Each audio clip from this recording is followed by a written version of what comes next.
કારણ કે ઘણા બધા લોકોને ખ્યાલ હોય કે લિરિક્સિસ્ટ આ છે, મ્યુઝિક ડિરેક્ટર આ છે, પણ એ ગીતની પાછળની સ્ટોરી કોઈને ખ્યાલ નથી હોતી. તો હું તમને એક નાનકડી એવું કહેવાય ને કે બ્રીફ ઇન્ટ્રોડક્શન આપી દઉં કે ડિરેક્ટર હતા રાજ ખોસલા સર.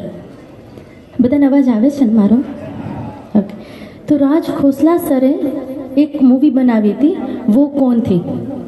હન્ટિંગ મૂવી હતું, એટલે કે હોરર મૂવી હતું. તો એની અંદર એક ગીત હતું નૈના બરસે રીમઝીમ રીમઝીમ. તો એ ગીત અને મૂવી એટલું બધું સુપરહિટ થયું કે રાજ ખોસલા સર અને પ્રેમજી સરને બંનેને ફરીથી એવું થયું કે ચલો આપણે એક બીજું એવું ફિલ્મ બનાવીએ, હન્ટિંગ મૂવી જ બનાવીએ કે જે આ જ રીતે ફેમસ પણ થાય અને ગીતમાં પણ ખૂબ ખૂબ ખૂબ લોકપ્રિય થાય. તો એમણે નક્કી કર્યું કે એક આપણે હન્ટિંગ ફિલ્મ બનાવીએ અને એનું નામ રાખીએ આપણે સાયા. ફિલ્મની સ્ક્રિપ્ટ રેડી હતી, નામ પણ રેડી કરી દીધું હતું કે સાયા રાખવું છે. પછી એમણે નક્કી કર્યું કે વો કોનથીમાં 3 જણાની જે ટીમ હતી, એટલે કે લતા દીદી, મદન મોહનજી અને રાજ મહેંદી અલી ખાન, તો કે આ 3ને લઈને પાછું આપણે એક એવું ગીત બનાવીએ સાયા મૂવીનું કે ટાઇટલ સોંગ હોય અને ખૂબ જ સુપર ડુપર હિટ થાય. રાજ ખોસલા સરે બધાને કહી દીધું, મદન મોહનને પણ કહ્યું કે સર તમારે સરસ મજાની ધૂન બનાવવાની છે, કારણ કે આ ગીતનું ટાઇટલ સોંગ તમારે કમ્પોઝ કરવાનું છે.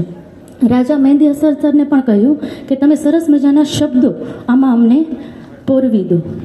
થોડોક સમય થયા, મદન મોહનજીનો ફોન આવ્યો કે મારે કમ્પોઝ સોંગ થઈ ગયું છે, પણ મહેંદી અલી સરનો ફોન કાંઈ ન આવ્યો. થોડોક સમય જતો ગયો, ઘણો બધો સમય જ ગયો. પછી રાજ ખોસલા સરે કહ્યું કે મહેંદી સર તમે થોડું જલ્દી કરો, હવે આપણી પાસે રેકોર્ડિંગનો સમય આવી ગયો છે, પણ હવે તમારી પાસે શબ્દો રેડી નથી. તો મહેંદી સરે કહ્યું ચલો કંઈ વાંધો નહીં, બધા રેકોર્ડિંગ સ્ટુડિયોમાં ભેગા થાય છે, મદન મોહનજી, રાજ ખોસલા સર અને મહેંદી સર. પછી મદન મોહન સરને એમ કહે છે મહેંદી સર કે તમે એક કામ કરો, મને ધૂન સંભળાવો. તો મહેંદી સર ધૂન સાંભળે છે, મદન મોહનજી એકવાર સંભળાવે છે, ફરીથી બીજી વાર સંભળાવે છે. આ વસ્તુ 1.5 કલાક સુધી ચાલ્યા કરે છે. પછી ખોસલા સરને થોડુંક એમ થાય છે કે આ 3 મહિનાથી 4 મહિનાથી જે વ્યક્તિએ ગીત કમ્પોઝ નથી કર્યું તો હવે અડધી કલાકમાં શું કરી લેશે એમ. ત્યાં અડધી પોણી કલાક પછી મહેંદી સર કહે છે ચલો મુખડા રેડી હો ગયા. એટલે રાજ ખોસલા સરને થયું કે એટલી વારમાં મુખડા રેડી એમ. પછી ધૂન કહે છે કે તું જहाँ जहाँ चलेगा मेरा साया साथ होगा. તો મદન મોહનજી કહે છે બહુ સરસ લાઈન છે, આગે કી લાઈન? તો કે આગે કી લાઈન એટલે? તો મદન મોહનજી કહે છે કે મુખડાની પછીની લાઈન તો આવે ને? તો મહેંદી સર કહે છે નહીં, યહી મુખડા હૈ. તો રાજ ખોસલા સર પાછા ડિસઅપોઇન્ટ થયા કે એક લાઈનનો મુખડો ક્યાંથી હોઈ શકે ક્યારે? આટલું સરસ એક તો આપણે મૂવી બનાવીએ છીએ હન્ટિંગ સોંગ, અને આને પાછું ટાઇટલ સોંગ છે, અને એ પાછું એક લાઈનનો મુખડો.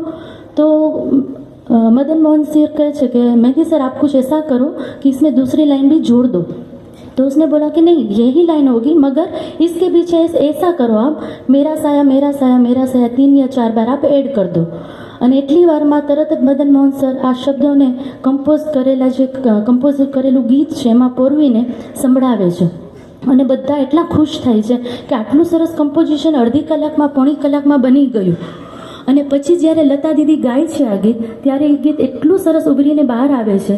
એટલે ત્યારથી એ લોકોને એમ થાય છે કે આ ગીત આટલું સરસ છે તો મૂવીનું નામ થોડું ખાલી લાગે છે કે સાયા, it's not a good name.